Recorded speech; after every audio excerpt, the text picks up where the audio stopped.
Olá, ouvintes! Eu sou o Felipe Speck e esta é a Hora do Oráculo. A Hora do Oráculo é o seguinte: como eu falei no último episódio, durante as gravações, eu pergunto uma coisa ou outra para o Moreno enquanto eu ajudo ele a montar o roteiro, etc.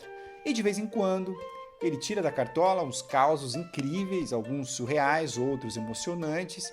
E eu dizia para ele que a gente tinha que gravar isso logo, que era maravilhoso, só que a gente não sabia como. A gente não sabia onde encaixar, não queria misturar com os episódios, porque a gente segue um cronograma, né? Mas porque também não tem tempo. Os episódios exigem um grande trabalho, gratificante, mas é um grande trabalho. Mas agora em abril, a gente conseguiu uma brecha na agenda e nós decidimos criar essa pequena série, que é a Hora do Oráculo, que entre um episódio e o outro, a gente conta essas historietas e também responde algumas perguntas que os nossos apoiadores estão enviando. Aliás, antes de contar essa historieta de hoje, eu informo aos apoiadores que nós acabamos de completar lá no nosso curso Mitologia na Arte as aulas sobre os grandes heróis da Grécia. Nós publicamos essa semana o último vídeo sobre o Hércules, com algumas outras façanhas para além dos seus 12 trabalhos.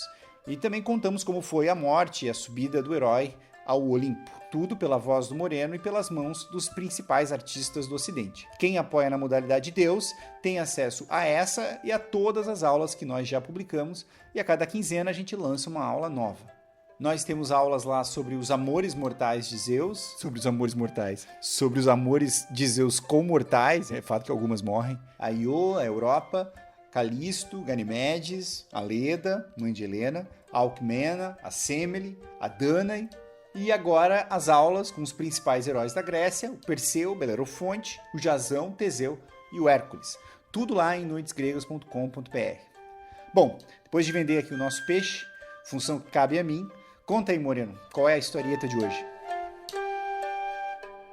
Na historieta de hoje, vamos ver como o churrasco já estava presente na Ilíada. A Ilíada conta apenas uma pequena parte da Guerra de Troia, quando Aquiles se sente ofendido e se retira do combate, mudando radicalmente o equilíbrio entre as forças, porque os troianos, vendo que Aquiles está fazendo uma espécie de greve, crescem absurdamente no campo de batalha. Depois de muitas mortes e muitas perdas, o Agamenon, que é o rei, o chefe supremo, resolve dar o braço a torcer.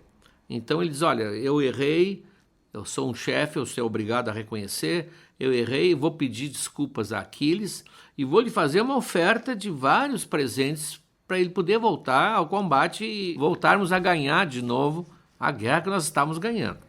Eu ofereço, aí vem uma lista, né? 7 tripés que nunca foram usados no fogo, nós já vimos que os tripés são importantes.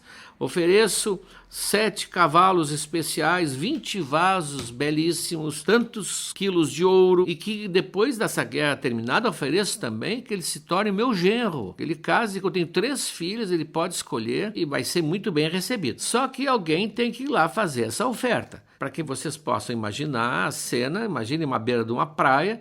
Lá numa ponta estão os chefes reunidos numa tenda, e lá na outra ponta, numa enseada grande, estão as tendas de Aquiles, que se retirou do combate e está lá sem fazer nada, com os braços cruzados, só esperando para ver o momento em que eles vão implorar que ele volte. Para fazer essa pequena embaixada até Aquiles, escolhem os amigos de Aquiles: Ulisses, que é muito amigo dele, Fênix, que também é muito amigo, e mais alguns arautos que vão junto. E eles vão caminhando pela praia em direção à tenda onde está o Aquiles, e em volta estão as tendas dos Mirmidões, os seus soldados. Quando eles chegam lá, o Aquiles está sentado num banquinho tocando a lira. Todo guerreiro sabia a música. E ao seu lado, Patroclo está respeitosamente acompanhando a música, esperando que ele termine.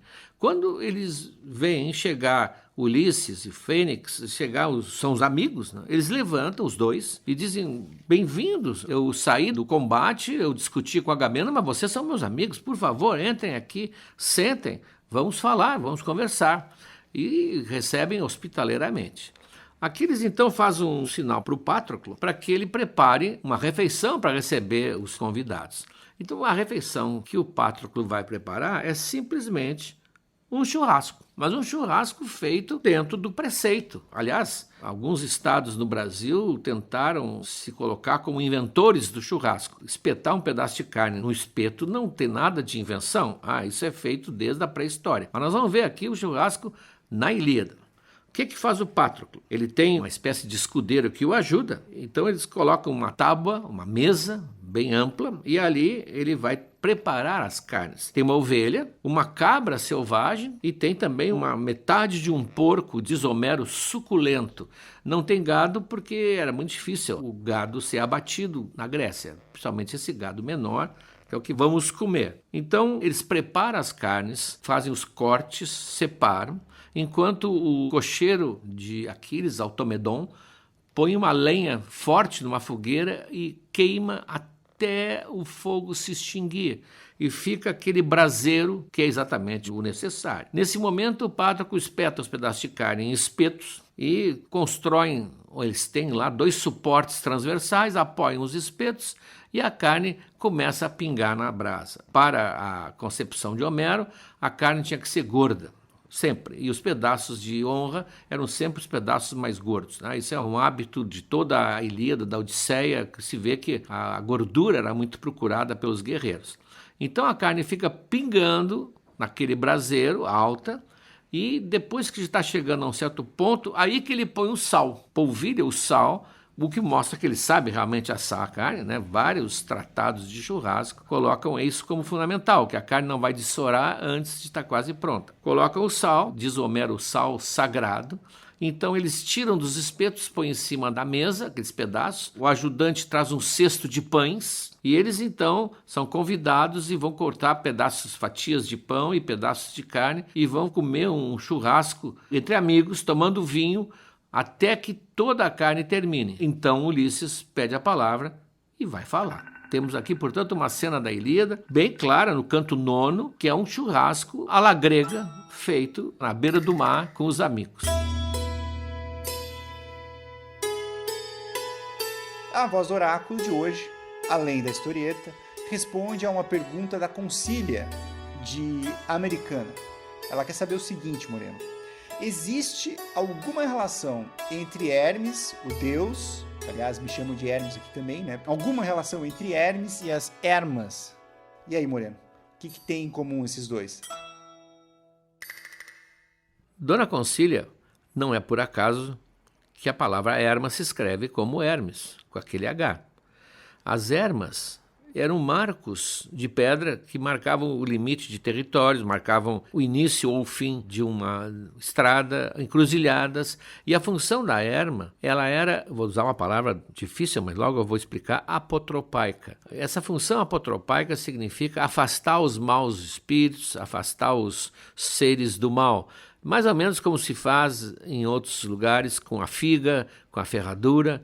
Então essa era a função. Como Hermes, que você deve ter ouvido o episódio, era o rei dos caminhos, as Hermas ganharam esse nome. Alguns dizem que foi dali, da Herma, que já existia a pedra, que deram o nome ao deus. Outros dizem que foi o deus que deu o nome à pedra. Não nos interessa. Era um pilar alto, quadrado, um pouco mais robusto em cima do que embaixo, você não era totalmente regular, e em cima, bem em cima, ficava a cabeça ou o busto de Hermes. Já que ele estaria ali vigiando, afastando as presenças indesejadas. Isso era feito também na Grécia com a cabeça da Medusa, nas portas, nos escudos, punham a cabeça da Medusa para afastar também esses seres invisíveis. Mas no caso da Grécia, a presença das Hermas era por toda parte, junto aos templos, junto aos túmulos, nos edifícios públicos e, evidentemente, nas encruzilhadas. Esse que descobriram em Atenas, agora, eu também vi a foto, é o Hermes usado para esse tipo de marco, era um marco de estrada.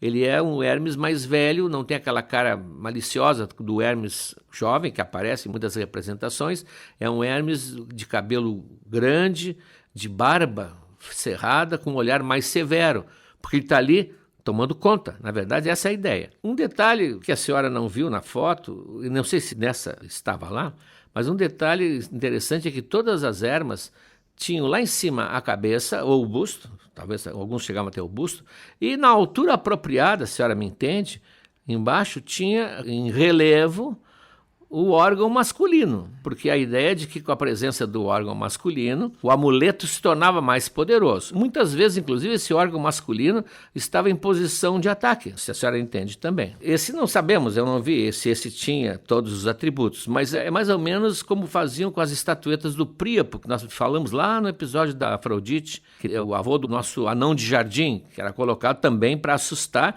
e ele sempre estava com o seu instrumento em posição. Se a senhora ouviu falar em Alcibíades, vai entender o que eu vou dizer agora. Quando a Grécia resolve fazer uma expedição contra Siracusa no século V a.C., e Alcibíades vai ser um dos comandantes, logo ele, que era uma espécie de enfant terrible, né? Era a criança mimada de Atenas, na véspera ou na antevéspera, acontece uma vandalização das ermas, e de manhã todas elas amanhecem castradas. Quebraram o que não devia ser quebrado. E logo uns pensaram que eram siracusianos que estavam ali, espiões que tinham quebrado para atrapalhar a expedição de guerra contra eles. Mas a maioria da população sabia e não levava muito adiante que aquilo era da turma de jovens playboys que acompanhavam Alcibíades, que teriam feito uma brincadeira e quebrado, castrado o pobre Hermes em praticamente todos esses marcos em Atenas. A gente fica por aqui. Semana que vem nós temos o episódio 28 do Noites Gregas, em que o Moreno conta como foi que o Dionisos chegou ao Olimpo. A gente se fala.